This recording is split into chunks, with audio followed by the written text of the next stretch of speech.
Welcome to the Bound for Glory 2013 review. Now, if anybody's seen these reviews with me before, they know I wasn't very confident about Bound for Glory. I wasn't.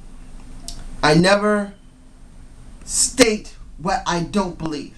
A month and a half ago, I said I didn't see a good hyping for it. I felt they were throwing Bound for Glory under the bus. And you're going to find out, am I right or not? Now, I'm going to get to the things that really pissed me off. The kickoff show with the #1 contendership gauntlet match. I had no care for it. But then when I saw that a Phil Heath was there, Mr. Olympian. Now, I'm not a bodybuilding fan. I'm not, ladies and gentlemen. I have heard about a guy named Heath.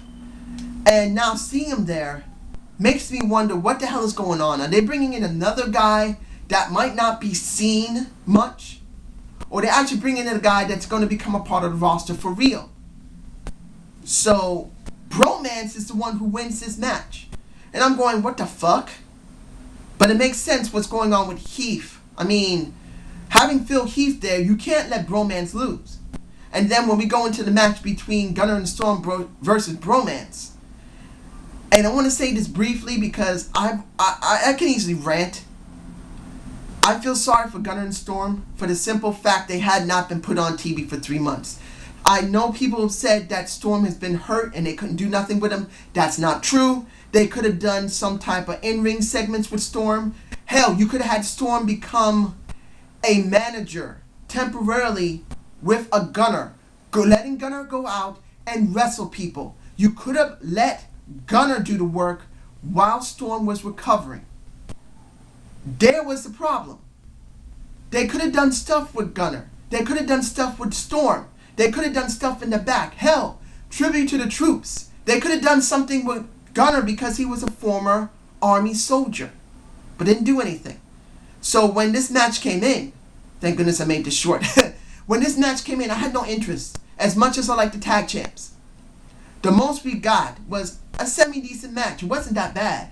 Seeing Storm get his leg cut open because of what Jesse Goddard did, which was kind of sloppy, didn't make me feel very good. But in the end, Bromance wins. And seeing a protein shake celebration with Phil Heath? Are you serious? What the fuck? I don't know what they're going to do with Phil Heath. It's obvious they're leaving Phil Heath with these two. Even though, look, between the three, the one that has the most experience is Robbie E, even though he's crap. So if Phil Heath is going to be a part of the roster now, he's got to be paired with somebody. Sooner or later, if he is going to get in the ring, eventually to do something, he's going to do something. So he should be with jobbers. I would rather see him with, like, Bad Influence. But they feel that the best people to do it is them. So now that I mentioned Bad Influence, I'm getting onto the thing also that I was not too fond of. Bad Influence segment, which I did enjoy. They did lose to Eric Young as well as to Joseph Parks, so there's no problem with that. Seeing Eric Young come out after they did a nice promo and say, "You're dead meat, you better run," made me realize it had to be somebody, the Abyss, because Joseph Park isn't that tough. So what do we get? Abyss. He comes in, he black hole slams them both and helps up an Eric Young. But here's the things that get me very frustrated. One, you don't see a belt with the monster. You guys can tell me below. Tell me below if you saw a belt. I didn't see one. If there was a belt, fine. I'm sorry. I made a mistake. But I didn't see any belt when he took off his jacket. So, what the fuck? He's our television champion. We haven't seen him in months. And he doesn't even look like he has a title anymore. So that pissed me off. Two, the way Mike Tenay talks saying the Abyss is back. Missing his bottom teeth. If this is true, that it's over, I believe it's the wrong thing to do. Because they've been promoting the Jekyll and Hyde bit. Showing a Joseph Park turning into Abyss and then turning back to Joseph Park. Do I believe that it's over? No. I do believe Joseph Park is still going to be the dominant form until they finally decide they're going to let Abyss finally be seen as Joseph Park. I don't believe they're going to do the opposite. I don't believe it's over with him. If they do, it's a mess. So I'm just hoping they do this soon, because the Abyss has been gone for a very long time and it's time to finally bring him back. As much as Joseph Park has been entertaining, you need to bring the Abyss back. It's time. Now, the two matches that gave me hope for TNA.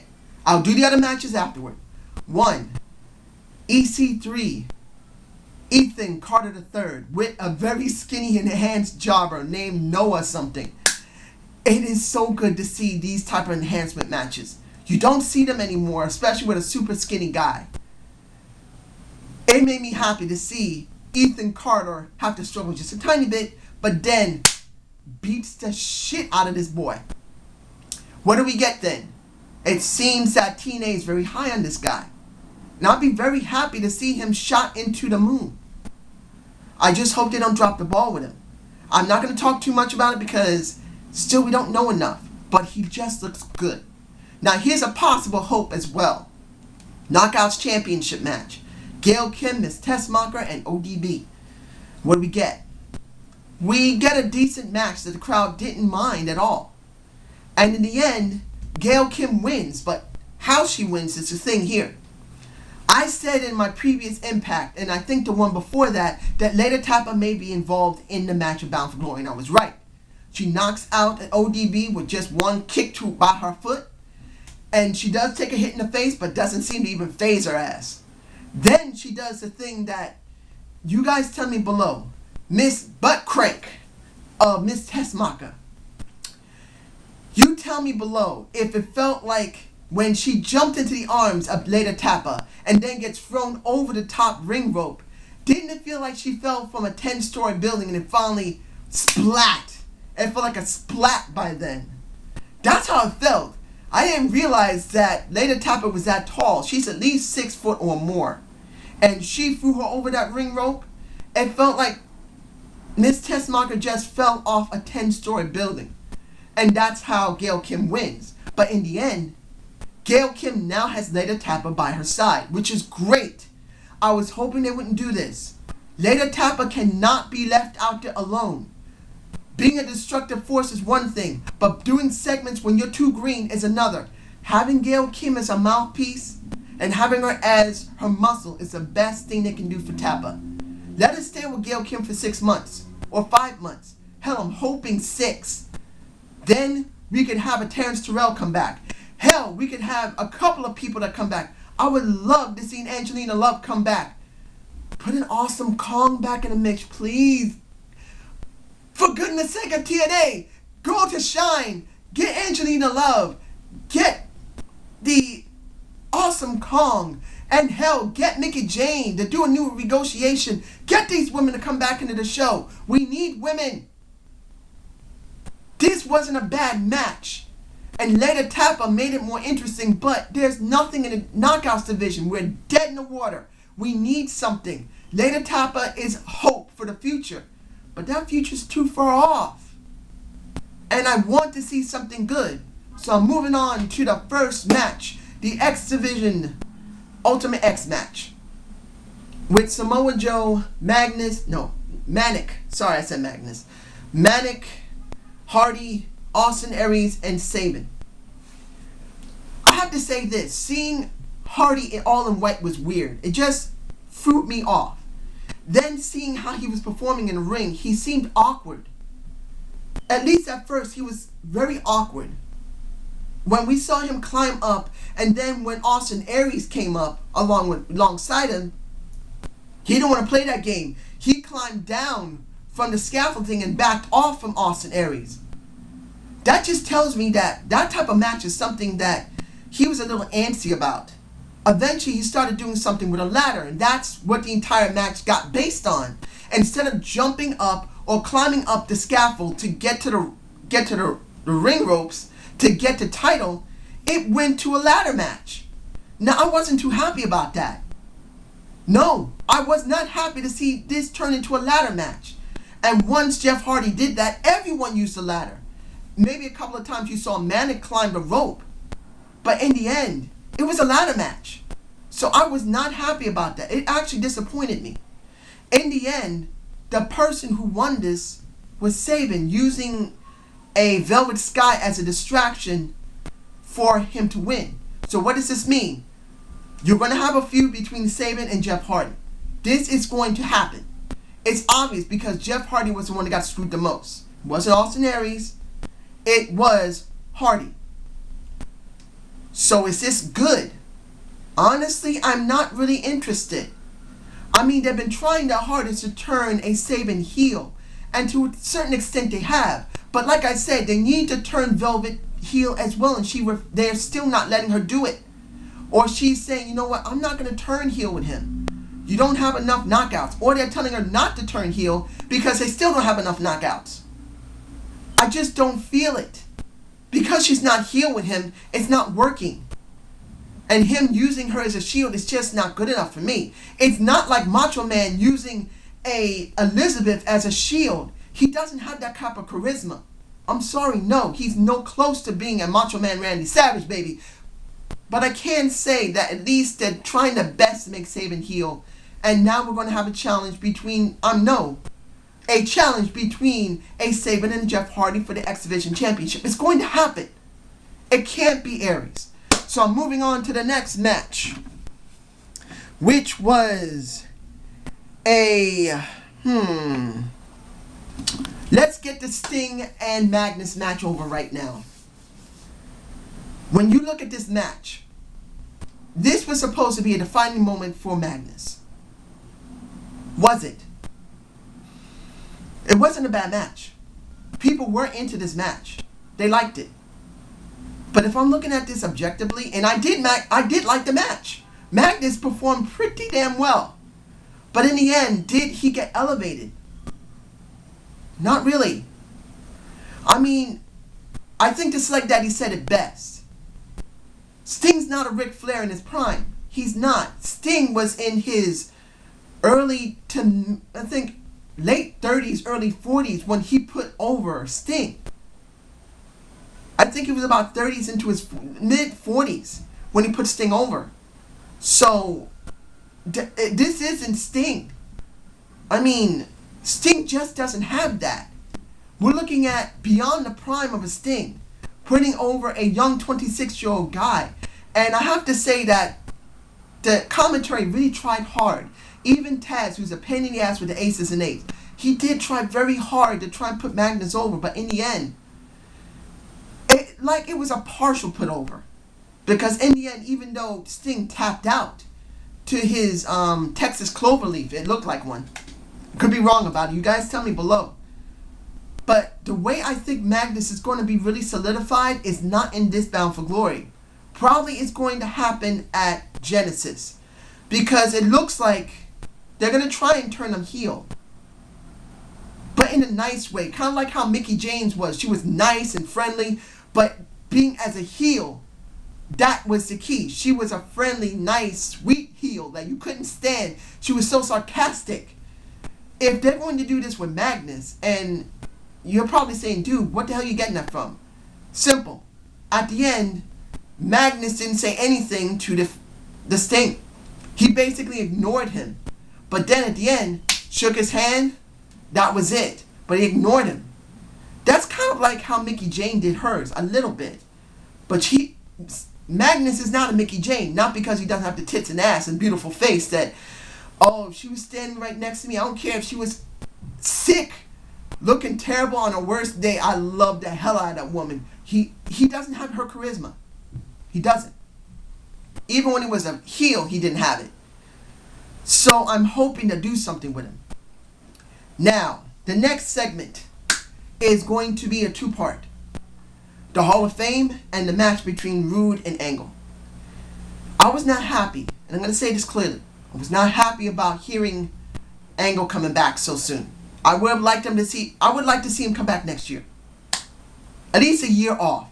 Take some time off, try to straighten out his ass, but they didn't do that. Either he was under contract or he said, look, I'll be fine, just let me come back. Either one or both.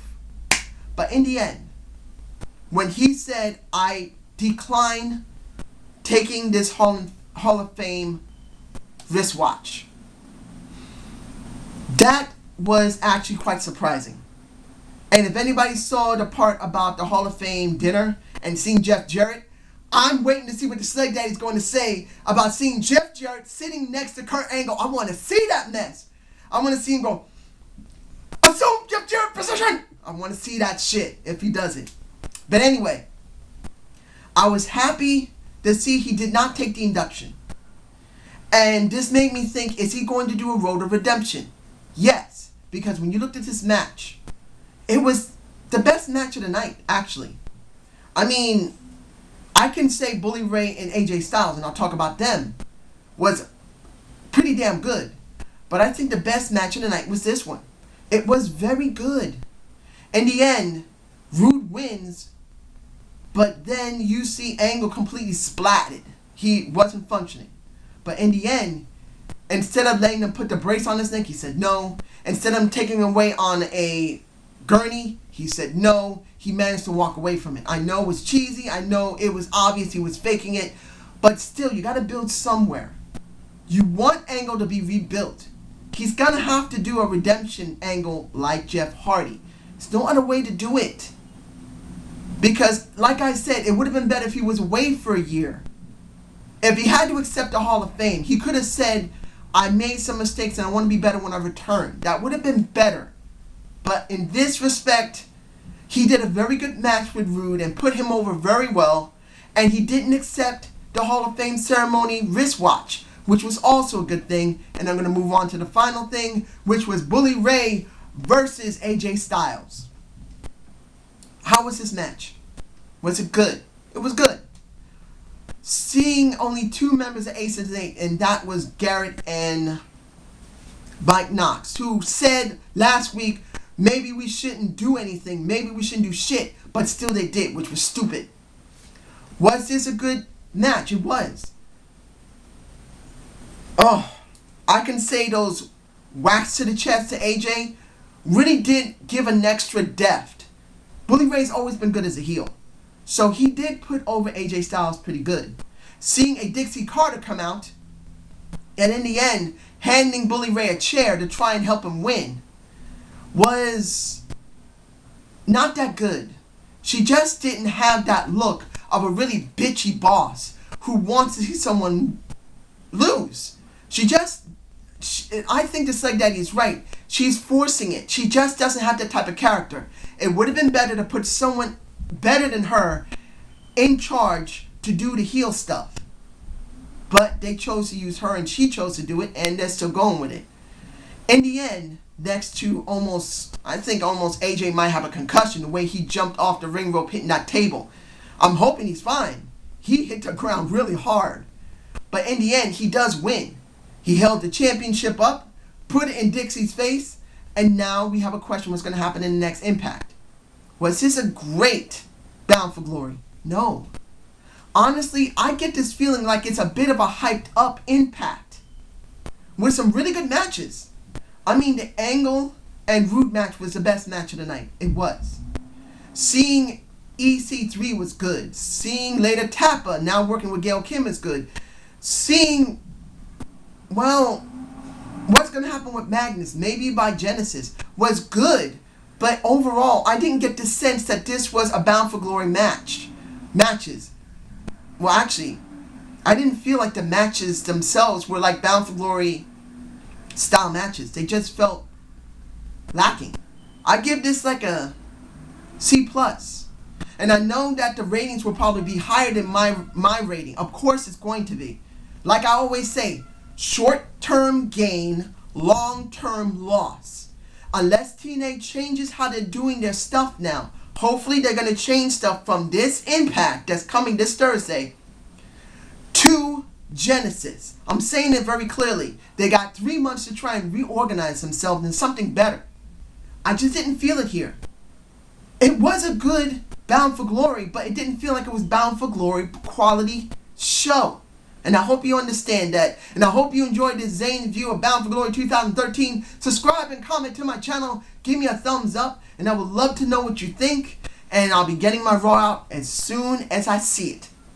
Peace!